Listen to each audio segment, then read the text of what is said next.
एक बैल ने बताया कि एक स्त्री पराये पुरुष से दिल क्यों लगाती है और एक पराये पुरुष एक पराई स्त्री से दिल क्यों लगाते हैं। आखिर ऐसा क्यों होता है। पति पत्नी का रिश्ता 7 जन्मों का होता है, परंतु देखा जाता है कि कलयुग में एक स्त्री पराये पुरुष से दिल लगा लेती है और वहीं पर एक पुरुष पराई स्त्री से दिल लगा लेता है। आखिर ऐसा क्यों होता है। आज की कहानी में दोस्तों हम लोग जानने वाले हैं, इसलिए आप लोग कहानी को पूरा अंत तक जरूर सुनना। चलिए दोस्तों कहानी को शुरू करें उससे पहले आप लोग चैनल को सब्सक्राइब और वीडियो को लाइक कर दीजिए। एक बार की बात है, एक जंगल में एक बैल भटक रहा था। तभी वहाँ से एक महात्मा जा रहे थे। तभी बैल देखता है कि उस महात्मा से मैं अपनी प्रश्नों का उत्तर पूछ लूँ। बैल कहता है कि हे महात्मा, आप कृपया कर ये बताने का प्रयास कीजिए कि कलयुग की स्त्री पराये पुरुष से दिल क्यों लगाती है और कलयुग का पुरुष पराई स्त्री से दिल क्यों लगाता है। इस तरह से यह प्रश्न सुनकर महात्मा कहते हैं कि हे बैल, मैं इस प्रश्न का उत्तर तभी बताऊंगा जब तुम मेरे इन 2 प्रश्नों का उत्तर बताओगे। तभी बैल कहता है कि कौन सा प्रश्न, आप बताइए। तभी महात्मा कहते हैं कि तुम पहला प्रश्न है कि भगवान को कैसे भोग लगाने से भगवान खुश हो जाते हैं, और मेरा दूसरा प्रश्न है इंसान को अपनी ज़िंदगी कैसे जीना चाहिए। यह बात सुनकर बैल कहता है कि ठीक है, मैं आपके दोनों प्रश्नों का उत्तर जरूर बताऊंगा। और वहां से सीधे भोले शंकर भगवान के पास जाता है और इन दोनों प्रश्नों को भोले शंकर भगवान से बता देता है। उसके बाद भोले शंकर भगवान कहते हैं कि देखो, मैं तुम्हें एक छोटा सा कहानी सुनाता हूँ, तुम इस कहानी को पूरा सुनना।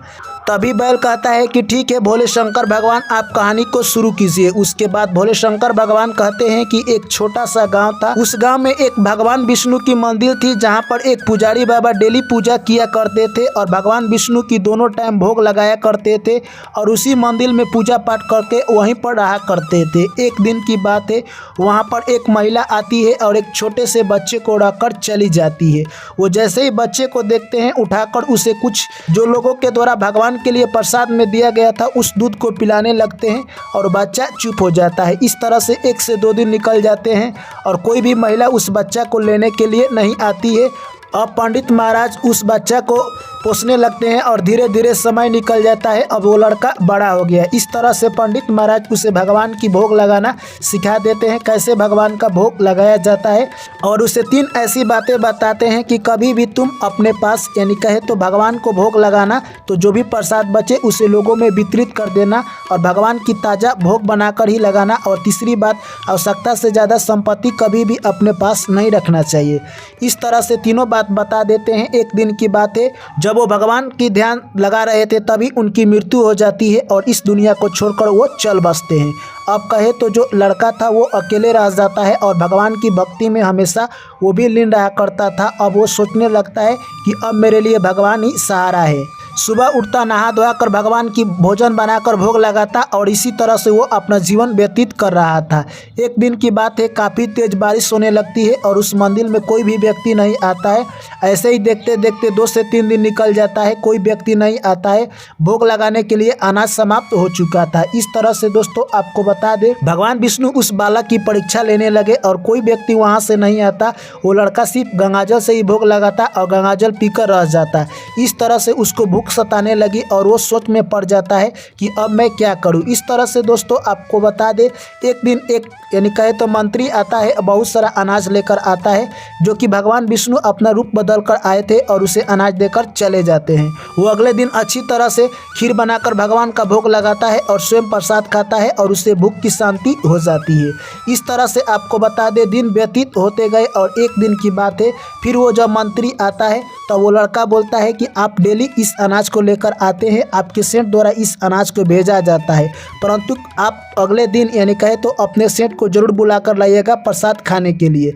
इस तरह से दोस्तों वो मंत्री कहता है कि ठीक है, और अगले दिन सुबह होते ही वो मंत्री बहुत सारा दूध और चावल लेकर आता है। यह सब देखकर वो लड़का बोलता है कि आप इतना चावल और दूध लेकर क्यों आए हैं। तभी वो मंत्री कहता है कि आज मेरे सेठ आने वाले हैं प्रसाद खाने के लिए। इस तरह से लड़का वो भगवान की भोग लगाने के लिए प्रसाद बनाने लगता है और कुछ समय के बाद भगवान विष्णु एक सेठ का रूप धारण करते हैं और उस लड़के के पास आ जाते हैं। तभी वो भगवान के लिए भोग बना रहा था। तभी उसके बाद भगवान विष्णु कहते हैं, जो कि एक सेंट का रूप धारण किए थे, कि मैं आ गया हूँ प्रसाद खाने के लिए, मुझे काफ़ी तेज भूख लगी है, तुम प्रसाद लेकर आओ। तभी वो लड़का कहता है कि जब तक मैं भगवान की भोग नहीं लगा लेता हूँ तब तक आपको प्रसाद खाने की नहीं मिलेगी। भगवान की पूजा में कोई जल्दीबाजी नहीं चलता है, इसलिए आप बैठकर इंतज़ार कीजिए। कुछ समय के बाद भगवान के लिए खीर बना लेता है और जैसे ही भोग लगाने के लिए जाता है, इधर भगवान विष्णु रसोई में घुस जाते हैं और जो भी वो खाना बनाया था उसमें से चखते हैं। तो जहाँ पर चीनी डालनी चाहिए वहाँ पर नमक, और जहाँ पर नमक डालना चाहिए वहाँ पर चीनी डाला हुआ था। इस तरह से भगवान विष्णु कहते हैं कि ये बालक कैसा खाना बनाया है, और आकर स्वयं बैठ जाते हैं। कुछ समय के बाद वो लड़का भगवान की भोग लगाकर आता है और प्रसाद लेकर कहता है कि हे सेठ जी, लीजिए आप प्रसाद को खा लीजिए। तभी सेठ जी प्रसाद और उस लड़के के मुंह पर ताकने लगे। तभी वो लड़का कहता है कि अब आपको क्या हो गया, कुछ समय पहले तो आप प्रसाद खाने के लिए बहुत उत्तेजित हो रहे थे, परंतु अब क्यों नहीं खा रहे हैं। तभी भगवान विष्णु खाते हैं और प्रसाद में स्वाद आ जाता है। इस तरह से भगवान विष्णु सारा प्रसाद खा जाते हैं और कहते हैं कि आज तुम्हारी प्रसाद काफ़ी अच्छी लगी। यह सब बात देखकर वो लड़का देखता है कि मेरे यहाँ तो अब प्रसाद ही नहीं है, और उस सेठ से माफ़ी मांगने लगता है। कहता है कि मुझको पता नहीं था कि आप इतना प्रसाद खाते, मैं आपके लिए और प्रसाद बनाता, परंतु ऐसा मैं नहीं कर पाया। तभी भगवान विष्णु कहते हैं कि नहीं, मुझे प्रसाद अच्छी लगी इसलिए मैं आज इतना खा लिया, परंतु मैं इतना खाता नहीं हूँ।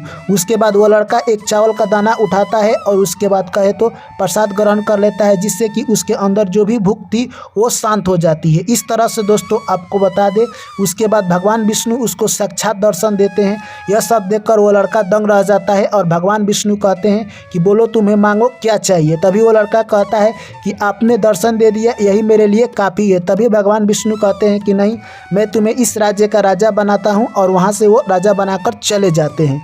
उसके बाद दोस्तों आपको बता दें, भगवान भोले शंकर कहते हैं कि देखो बैल, उसके बाद उसी मंदिर के पास में एक झोपड़ी थी, जो कि वहाँ पर एक किसान रहा करता था और उसकी पत्नी। वहाँ से आने जाने वाले पुरुष पर बुरी नज़र डालते थे। एक दिन की बात है, वहाँ से एक ठग जा रहा था, जो कि किसान के पत्नी के साथ दिल लगा लेता है, और जो भी उसके घर में सोने चांदी थे वो लेकर वहाँ से निकल जाता है। कुछ समय के बाद किसान देखता है कि एक ठगनी जा रही थी, जो कि उसकी पत्नी से काफ़ी सुंदर थी, उसके साथ वो रफू चक्कर हो जाता है। दोनों अपना सोना चांदी गहना जो भी था वो घर से लेकर चले जाते हैं, और कुछ समय के बाद ठग और ठगनी दोनों से गहना सोना चांदी लेकर उनको खाली हाथ घर लौटा देते हैं। दोनों आकर अफसोस करने लगते हैं और दोनों सोचते हैं कि हम लोग एक दूसरे के नहीं हुए तो हमारा दूसरा क्या होगा। अब तुम्हारे दोनों प्रश्नों का उत्तर मिल चुका होगा कि भगवान का भोग कैसे लगाया जाता है, और तुम्हारा दूसरा प्रश्न था कि आज की ज़िंदगी में कैसे जिया जाए। तो इस तरह से यानी इंसान अपने चरित्र के ऊपर जीना चाहिए, अच्छे कर्म करना चाहिए। जिस तरह से वो किसान और किसान की पत्नी ने गलत कर्म किया, जिसका नियत ही खराब है और वो चरित्रहीन थे, इसीलिए दूसरे पुरुष और स्त्री पर नज़र डालते थे। उसके बाद भोले शंकर भगवान कहते हैं कि जिस स्त्री का चरित्र गिर जाता है वो पराये पुरुष से संबंध बनाती है, और जिस पुरुष का चरित्र गिर जाता है वो भी पराई स्त्री से संबंध बनाता है। ऐसा नहीं करना चाहिए जिस तरह से किसान और किसान की पत्नी ने किया, इसीलिए दोनों को धोखा मिला। जो कि एक दूसरे के नहीं हो सके तो दूसरा उनका क्या हो सकता है। इस तरह से बैल को अपने प्रश्नों का उत्तर मिल जाता है और वहाँ से वो अपने घर पुनः चला आता है। तो दोस्तों ये कहानी हमें यही संदेश देकर जाती है कि इंसान का अगर चरित्र गिर जाता है तो उसका साथी धरती पर कोई नहीं होने वाला है, इसलिए आप अपने चरित्र को अच्छे रखिए। चलिए दोस्तों, मैं आशा करता हूँ कि ये कहानी आप लोगों को समझ में आई होगी। तो वीडियो को लाइक और चैनल को सब्सक्राइब कर दीजिए। चलिए पुनः मुलाकात होगी एक नई वीडियो में, तब तक आप लोग मुझे दीजिए इजाज़त। सभी साथियों को मेरा प्यार भरा नमस्कार। जय श्री कृष्ण, राधे राधे।